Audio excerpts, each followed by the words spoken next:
মুসলমান হয়ে গেছি না, গরুর গোস্ত খাই, খাতনা নিচ্ছি, তা মুসলমান তো হয়ে গেছে। দাড়ি না রাখলি হয় না, রাখছি একটু একটু খাইজনে খাইজনে চুল করি, দাড়ি রাখলি হয় না। অত বড় রায় দাড়ি রাখার কি দরকার? যেটার কাছে যাই সেইটার কাছে যাই আমার অলসতা। 10টার খান না হলে হয় না, টেবিলে বসে খালি কি হয়েছে? দাঁত মাজা দরকার, দাঁত সাফ করার দরকার, বিরাজ করলি তো হয়ে গেল। মেশাকের কি দরকার? পায়খানা থেকে পবিত্রতা অর্জন করতে হবে, পরিচ্ছন্নতা। পানি দিয়ে ভালো করে দিয়ে সাবান দিয়ে ডলি বলে সাফ করে আসলি তো হয়ে গেল। কুলুকির কি দরকার? এই হলো অলসতা। এগুলো কি অলসতা? এটা না হলে কি হয়েছে, ওটা না হলে কি হয়েছে, সেটা না হলে কি হয়েছে। একজনে দেখে একজনের গায়ে গেঞ্জিতে বাঘের ছবি, তো গেঞ্জিতে পিছনে বাঘের ছবি, বুকে সামনে বাঘের ছবি। যুবকরা এগুলো দেখলি তো একজনে আর একজনেরটা দেখেই লোভ করে।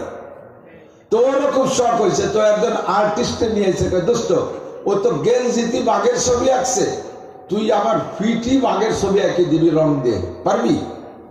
কয় যে হ্যাঁ তা পারবো, তবে রং দিয়ে দিলি তো কিছুদিন পর উঠে যাওয়ার ভয় থাকে।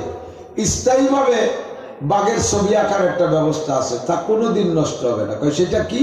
কই সুই পোড়াইয়া হুটো হুটো যদি আমি অঙ্কন করে দিই, ও আর কোনোদিন তো সামলাইতে বসবে না। তাহলে তাই করে। পিছনে ভিটির পিছনে যাইয়া মোমবাতি জ্বালাইয়া সুই পোড়াইয়া এমনি হলো সুইয়ের আগা, তা লাগানি তো সহ্য হয় না। তা আবার পোড়াইছে, না পোড়ালি খালি হুটো দিন তো থাকবে না, পোড়াইয়া তারপরে বাগাতে। তো পোড়াইয়া যখন পিঠে ঠাসে ধরছে, এক তো সুই আরো পোড়া সুই পিঠে দেওয়ার সাথে সাথে ছিল, দোস্ত দোস্ত দাঁড়া কি আনিস? কয়ে বাঘ আঁকতেছি।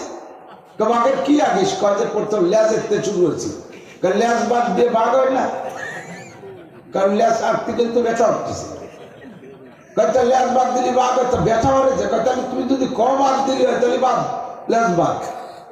ফিরে ল্যাজ বাদ দিয়ে ফিরে আবার সুই পোড়া ভিটি ঠেসে ধরছে।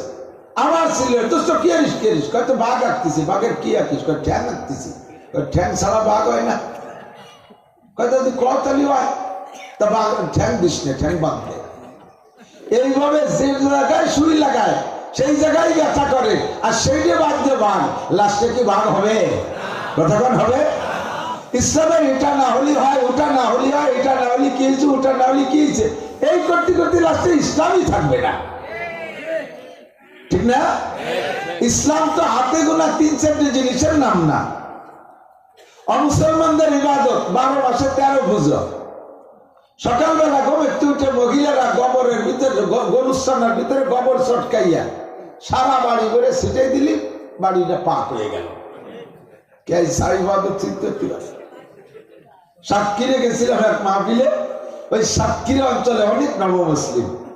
এক নবমুসলিম বলতেছে, ভাই আমার ইসলাম গ্রহণ করার কারণ সবচেয়ে বেশি যেটা হিট করছে তা হলো 2টা। একটা হলো আমি বাপের প্রথম সন্তান, আমার বাবা মারা গেলে বাবার মুখে আগুন দিতে হবে আমার হাত দিয়ে বলে। আমি ছোটবেলায় বাপের প্রথম সন্তান, বাবা আমারে কতটা খাওয়াইছে, বাবা আমারে কত যত্ন করছে, বাবা হাঁটে গেছে আমারে কাঁধে করে এনেছে, কোথাও করে ভালো খাবার পেলে পকেটে করে বাবা আমারে খাওয়াইছে। বাবার পাতে মা বড় মাছটা দিলি, সেই মাছের অংশ আমারে না খায়, বাবা খাইনি। সেই বাবা মারা গেল, তার মুখে আগুন দিতে হবে আমার। এইটা আমাকে খুব আহত করছে। এরপরেই দেখি আমার এক বন্ধু, কলেজের বন্ধু, তার বাবা মারা গেছে মুসলমান, তাকে যে কত যত্ন করে মুসলমানরা গোসল করাইয়া, গোসলটা করায় মশারির ভিতরে নিয়ে, তাতে কেউ না দেখে, যত্ন সহকারে গোসল করাইয়া, ফকফকে সাদা কাপড়ে কাফন পরাইয়া, আতর গোলাপ কর্পূর দিয়া, কি সুন্দর কাতার বন্দী হয়ে জানাজার নামাজ পড়ে যত্ন সহকারে দোয়া পড়তে পড়তে কবরে রাখলো। সেই থেকে আমার শখ, আমি আমার বাবার মুখে আগুন দিয়েছি, আমার সন্তানও তো আমাকে এমন করে আগুন দেবে।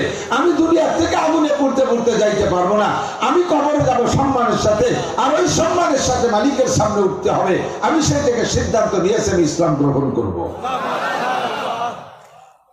2 নম্বর, লাস্টে বাড়ি থেকে বেরোলাম সেই কারণে, সেটা হলো দোতলা বিল্ডিং, আমাদের বাড়ির দোতলায়, আমি শুই উপর তলায়।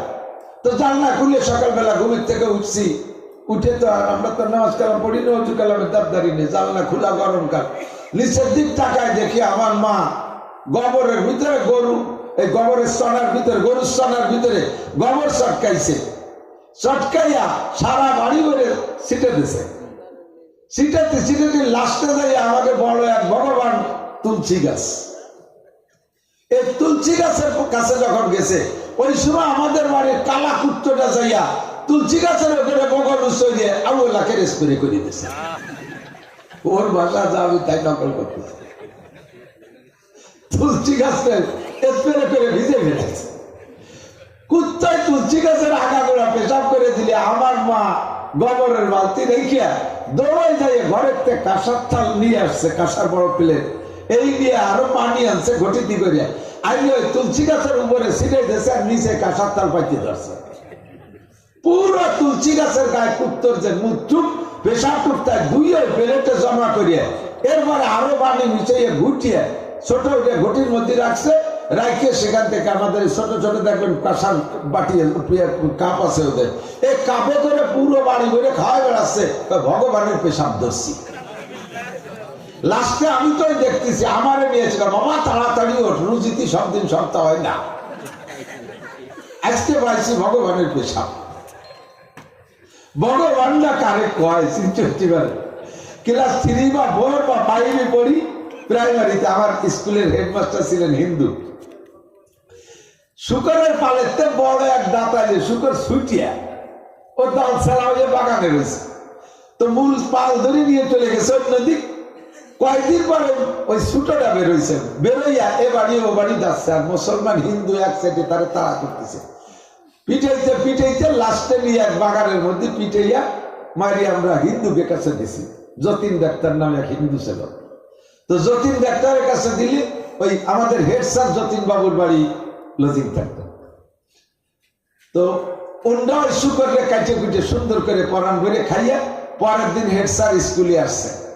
আচ্ছা আমরা ওই 4-5 পড়ি, মোটামুটি আমরা সিনিয়র প্রাইমারিতে, তো বলতেছে বাবা বড় সুসংবাদ, গতকাল ভগবানের দোস্ত ধরা পড়ে গেছে। শুয়োর বলে ভগবানের দোস্ত, দোস্ত যেমন আর এক দোস্ত তো তেমন, কথা বল না কেন? যাকে দোস্তের নাম দোস্ত হয় শুয়োর, তার সেই শুয়োরের দোস্ত বলে ভগবান। আল্লাহ হেফাজত করুক, যেরকম নাউজুবিল্লাহ। এই কুত্তর পেশাব যখন আমার মা আনিয়ে দিয়ে কয় যে ভগবানের পেশাব ধরছি, আমি বললাম মা তুমিও যেমন তোমার ভগবানও তেমন, তার পেশাবও তেমন, তোমরাই খাও। আমি আগের থেকে সিদ্ধান্ত নিয়ে ফেলাইছি, আজকে বলে বললাম লা ইলাহা ইল্লাল্লাহ মুহাম্মাদুর রাসূলুল্লাহ, মান ইয়াহদিল্লাহু ফাহুয়াল মুহতাদ ওয়া মান ইউদ্লিল ফালান তাজিদা লাহু ওয়ালিয়াম মুরশিদা। আল্লাহ তাআলা তাকে হিদায়াত দেয়, তাকে একটা নাফরমানির কাজের মধ্যে তাকে হিদায়াত দিয়ে দিতে পারে। তার মা চরম শিরকি গুনাহ করতেছে আর তার ভিতরে থেকে সে হিদায়াত পেয়ে গেছে, বলেন না সুবহানাল্লাহ। আর মুসলমানদের ইবাদত হাতে গোনা কয়েক জায়গা, আর আমাদের মুসলমানদের ইসলামী ইবাদত A to Z, হাতে গোনা কয়েক জায়গা না। শুধু 5 ওয়াক্ত নামাজের নাম ইসলাম না, শুধু রমজানের রোজার নাম ইসলাম না, শুধু হজের নাম ইসলাম না, শুধু যাকাতের নাম ইসলাম না, শুধু তিলাওয়াতের নাম ইসলাম না, শুধু ইশরাকাবিন চাষের নাম ইসলাম না। আল্লাহর রহমতে আমাদের ইসলাম জন্ম থেকে মৃত্যু পর্যন্ত মানব জীবন 6 ভাগে বিভক্ত, সব জায়গায় আমাদের ইসলাম ছড়ানো ছিটানো আছে না নাই? আমার বাড়ির কাছে এক হিন্দু, তারে আমি বললাম যে আমাদের তো ইসলামী সব জায়গায় এইরকম এরকম আছে, তোদের কি কি আছে কদি? যেমন বাথরুমে যাওয়ার সময় আমাদের বাইরে থাকতে দোয়া আছে না? তোরা পায়খানায় যাওয়ার আগে কি দোয়া পড়িস? হিন্দুকে কোনো দোয়া আছে? পায়খানায় বেরোইয়ে কি দোয়া পড়িস? খাবারের শুরুতে কি দোয়া পড়িস? মাঝে মাঝে কি দোয়া পড়িস? শেষে কি দোয়া পড়িস? শোয়ার সময় কি দোয়া পড়িস? ঘুমেতে উঠে কি দোয়া পড়িস? মন্দিরে যাওয়ার সময় কি দোয়া পড়িস? বেরোনোর সময় কি দোয়া পড়িস? আমাদের কোনো জায়গায় দোয়া নেই। আমাদের সব জায়গায় দোয়া আছে না নাই? নিয়ম আছে না নাই? সব জায়গায় নিয়ম আছে। আল্লাহ পাক রব্বুল আলামিন এই পরিপূর্ণ নিয়মের পর আমল করার জন্য আমাকে আপনাকে বড় মহব্বতের সাথে একটা ডাক দিয়ে বলে, ইয়া আইয়ুহাল্লাযীনা আমানুত্তাকুল্লাহ। ইসলামী সংবিধান, মুসলিম সংবিধান, আল্লাহর নীতি রীতি, আল্লাহর নবীর আদর্শ আমাকে মেনে নিয়ে তদনুযায়ী আমল করার জন্য আগে লাগবে আমার ঈমান। একটু বলেন কি লাগবে? বিশ্বাস লাগবে। বিশ্বাস না করলে কোনো কিছু করা সম্ভব না। আপনার যদি ইসলামী আকীদার উপরে বিশ্বাস না থাকে, আল্লাহ আল্লাহ রসুলের প্রতি যদি বিশ্বাস না থাকে, জান্নাত জাহান্নামের প্রতি যদি আপনার বিশ্বাস না থাকে, মুনকার নাকিরের সওয়ালের জবের প্রতি যদি আপনার বিশ্বাস না থাকে, কবর আযাব আছে বিশ্বাস না থাকে, মিজান আছে যদি আপনার বিশ্বাস না থাকে, পুলসিরাত পার হয়ে জান্নাতে যাইতে হবে এই বিশ্বাস যদি না থাকে, হাজার বছর